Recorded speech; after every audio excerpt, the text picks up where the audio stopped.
Describing the distribution of letters for housing lots in Chateaubelair, Fitzhugh, Cacarta and Spring Village as an opportunity for advancement, Chairman of the ruling Unity Labour Party Edwin Snag is encouraging the recipients to use their new land ownership to better themselves. Snag, who was addressing the gathering at the Spring Village playing field yesterday, says while strong structures were built on the various sites, the labour could have been in vain if they didn't ensure that the actual lands were legally owned.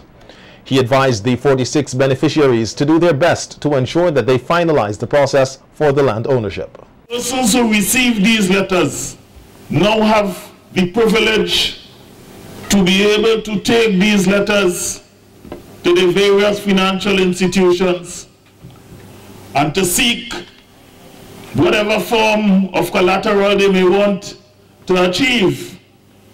One has to bear in mind that no matter how nice your house is and the land is yours, it come like still your hand.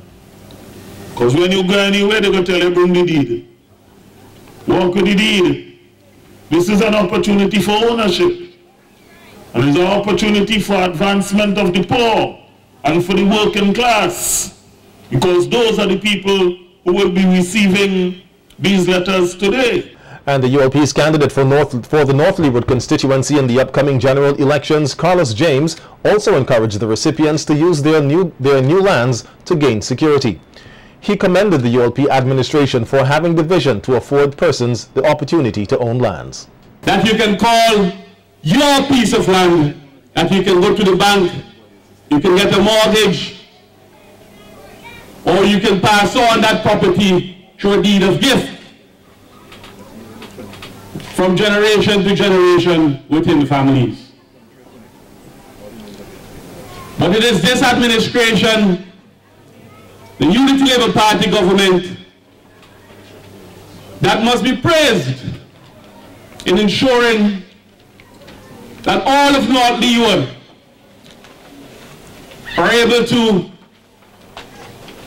hold up a piece of paper that they call a title deed. And the persons, the recipients who would receive their lots today are able to say, I finally have my own piece of land, or my parcel of land, or my property that belongs to me. The Science, Technology, Engineering, English and Math STEM Institute of St. Vincent and the Grenadines promises to give youngsters a more practical way of learning. Speaking at the 2015 opening ceremony of the 5-week summer program, which will take place at the St. Martin Secondary School, one of the coordinators, Sherry Edwards, says it is necessary to give the nation's youth a learning style that is more hands-on instead of just theoretical. They will not be exposed to the traditional classroom teaching as you know it, but it would be learning and teaching with a difference. And that's what STEM is all about. We strive to be different. And because we strive to be different, we work very hard at being different.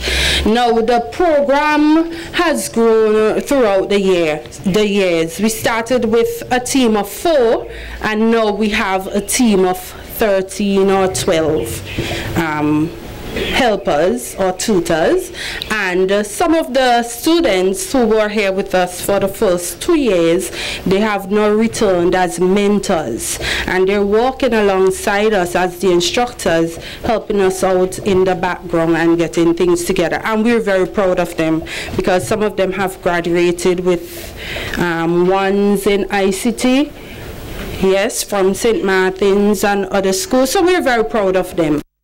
Director of STEM SVG, Petrus Gums, says his teaching style also integrates learning from established business corporations. He says exposing youngsters to persons who actually make a living from their business helps them to see that they can have similar goals. Just learning in isolation. We need to start gearing our kids towards using those basic skills to get themselves more marketable and even a bit more confident in what they want to do in the future.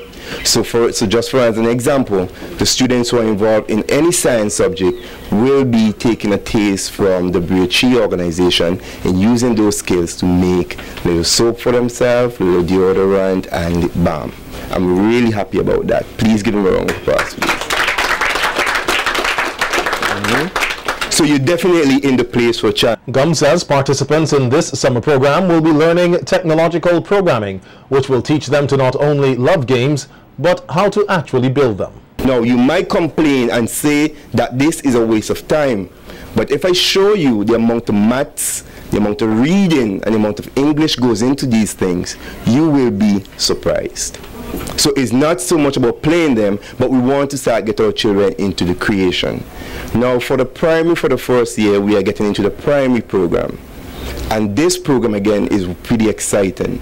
Because for this year, some person might think we are crazy, some might think we are bouncing around across by the red roof area there. But for this year, we are putting them into programming.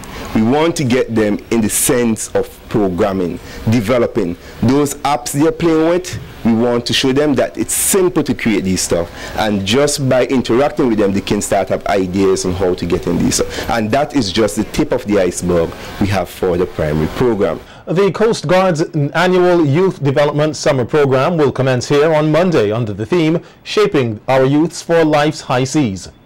The program is sponsored by the Bank of St. Vincent and the Grenadines and Sagicor Life Incorporated. It caters for participants between 14 and 18 years and will cover areas such as swimming, first aid and life-saving techniques, leadership and development, conflict resolution, drug abuse, electrical and mechanical engineering, cake decoration, and map chart work.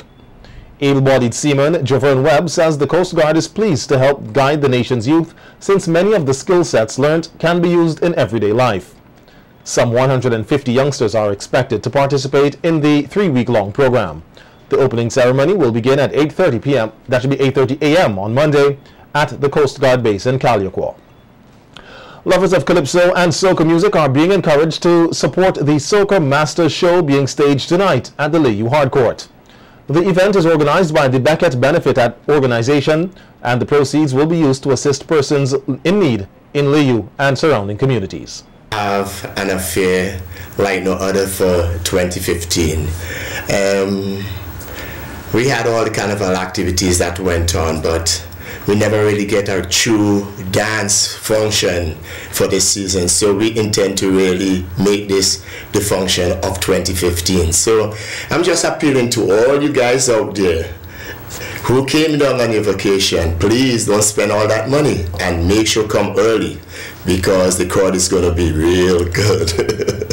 Founder of the non-profit, Alston Beckett Cyrus, says he is pleased by the work his team has accomplished so far to help his community.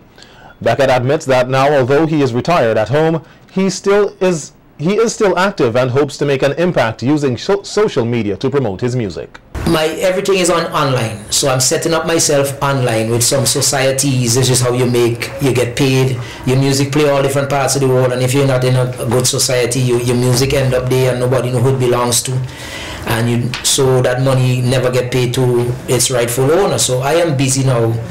I am on the internet every Friday, every Saturday and Sunday.